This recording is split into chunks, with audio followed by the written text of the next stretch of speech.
आज 38तम केटीपीबी मेला 2024 शेष दिन आज अनुष्ठित होते चले बाजी पोड़ानो अनुष्ठान। এই মেলার মূল আকর্ষণ বাজি পোড়ানো অনুষ্ঠান, সেটাই আমি দেখাচ্ছি। আমি দেবাশিস আর আপনারা দেখছেন আমার YouTube channel Debashish the traveller.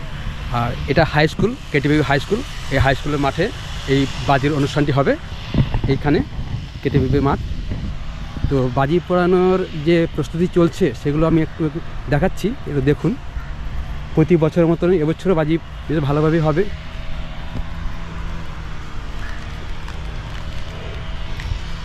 বাজি পোড়ানো অনুষ্ঠান চলছে এখন, বাইন্ডিং চলছে এখন। মানে প্রতি বছর মতো যেরকম হয় সেরকমই হবে না, কিছু বাড়তি কিছু আছে এবছর? সেরকমই রয়েছে,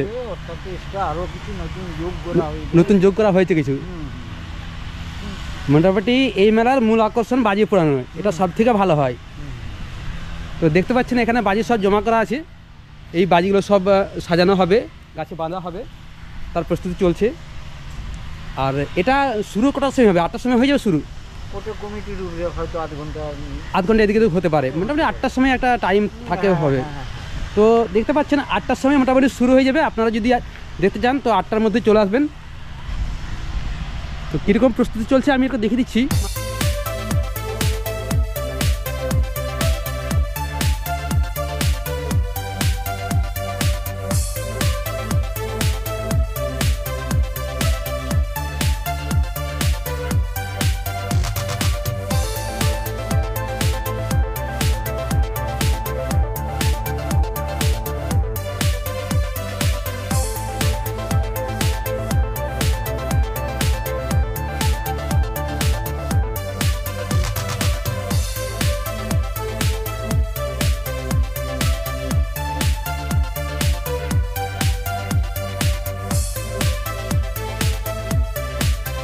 আজ মেলার আরেকটি মূল আকর্ষণ আছে, যেমন খুশি সাজো। তো এখানে মূল মঞ্চের সামনে অনুষ্ঠান হবে যেমন খুশি সাজো। এই মেলার এটাও খুব ভালো হয় এই কেটিপিবি মেলাতে। তো দেখতে পাচ্ছেন সব প্রস্তুতি চলছে। যেমন খুশি সাজো 2টোর সময় দুটোর মধ্যে শুরু হয়ে যাবে বোধহয়, এটা না? 2টোর সময় শুরু হবে মোটামুটি। আপনারা যদি দেখতে চান তো চলে আসবেন 2টোর মধ্যে, খুব ভালো হয় এই যেমন খুশি সাজো প্রতিযোগিতাটি। আমি আসছি রামরায়তলা থেকে। বহু জায়গায় আমরা যাই, কিন্তু এত বড় মেলা আমরা কোনো জায়গায় দেখিনি। কেটিপির মেলা হচ্ছে একটা বিখ্যাত মেলা মেদিনীপুরের মধ্যে, এবং এখানে যেমন খুশি সাজা যেটা সাজানো হয়, বহু দূর দূরান্ত থেকে লোকজন আসে এবং এখানে ভালো প্রাইজও দেওয়া হয়। এবং এখানকার কমিটিও যথেষ্ট ভালো এবং এদের পরিচালনাও যথেষ্ট ভালো।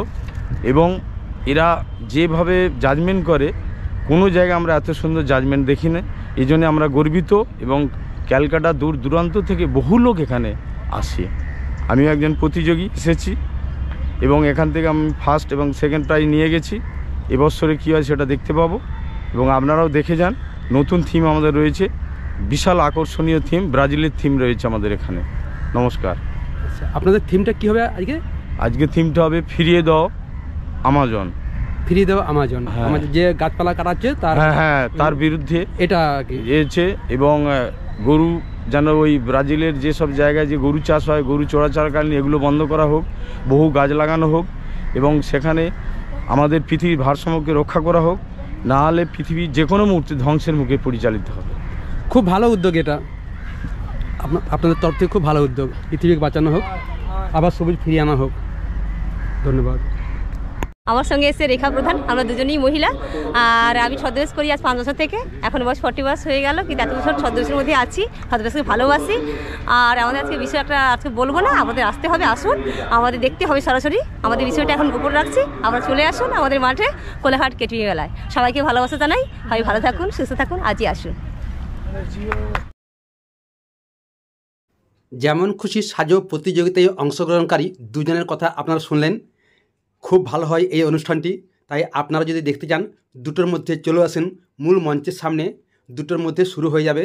বাকি আমি এই মেলাটা একটু ঘুরে ঘুরে দেখাচ্ছি।